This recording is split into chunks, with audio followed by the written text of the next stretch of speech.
Petite vidéo très spontanée parce que je sais qu'ici dans ce groupe, vous êtes tous des personnes concernées par l'hypersensibilité, par une sensibilité élevée. Et donc vous avez certainement déjà rencontré des incompréhensions quand vous allez par exemple chez le coiffeur ou peu importe dans le milieu médical ou même avec votre entourage. Là, je sors de chez le coiffeur et ça me donnait vraiment envie de vous laisser ce message parce que pour vous dire que parfois, oui, on peut tomber sur des personnes qui nous comprennent, des personnes qui sont douces. Moi, quand je vais chez le coiffeur, c'est toujours un...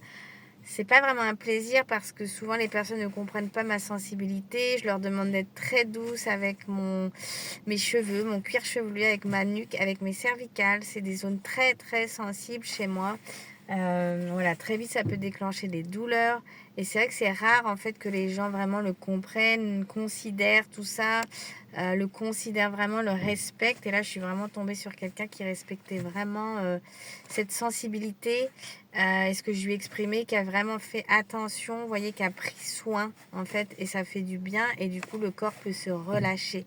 Donc pour vous dire que oui, ça peut exister. Et en fait, quand des gens qui comprennent, et le fait de s'autoriser à le nommer aussi, de dire, voilà, moi j'ai telle sensibilité, donc c'est pas contre vous, mais voilà, moi je suis hypersensible, je suis peut-être très sensible au niveau de la nuque, vous voyez, ou du cuir chevelu, ou du crâne. En plus, moi j'ai eu un accident au niveau des... quand j'étais jeune, dans la zone de la nuque. Donc ça a aussi décuplé cette hypersensibilité. Donc voilà, donc ne pas hésiter à le nommer, voyez, à le dire, à vous exprimer qui vous êtes, ne pas garder pour vous en fait votre hypersensibilité parce que ce qui arrive, c'est que trop souvent, moi pendant des années, j'ai subi parce que je ne disais rien et donc je subissais par exemple une coiffure qui me touchait de manière très brutale la tête ou alors des médecins ou alors des thérapeutes ou alors peu importe qui dans mon entourage ou parce qu'on n'ose pas dire que pour nous avec notre sensibilité on est plus sensible à telle ou telle chose et qu'il y a il y a certaines choses où c'est important de faire attention et que c'est pas parce qu'on est chochotte, c'est pas parce qu'on est trop sensible, c'est pas parce qu'on est pénible, c'est parce qu'on a une sensibilité particulière à certains endroits et c'est une réalité, donc c'est valable et légitime. Voilà, donc ne retenez pas, ne gardez pas pour vous, ne prenez pas indéfiniment sur vous parce que ça crée aussi de la tristesse, de la frustration. Puis après, vous rentrez chez vous, vous êtes mal et vous en voulez qu'on ne vous comprenne pas, mais en fait, ça passe aussi par l'expression de dire.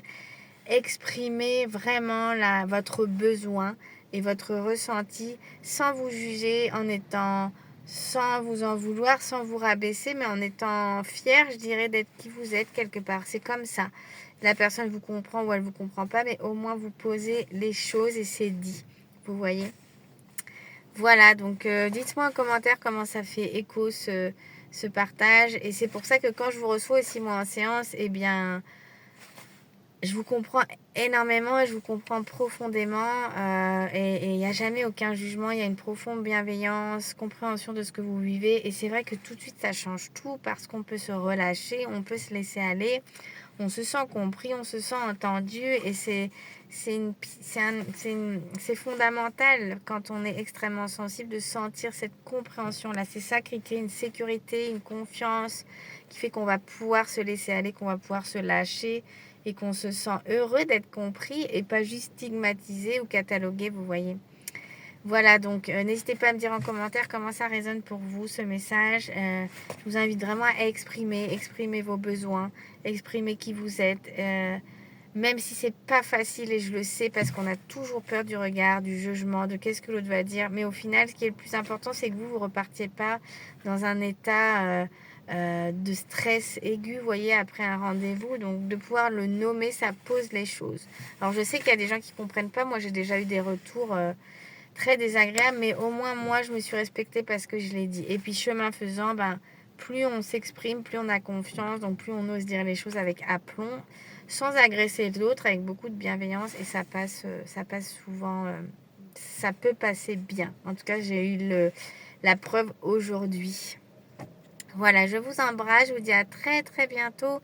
Prenez soin de vous.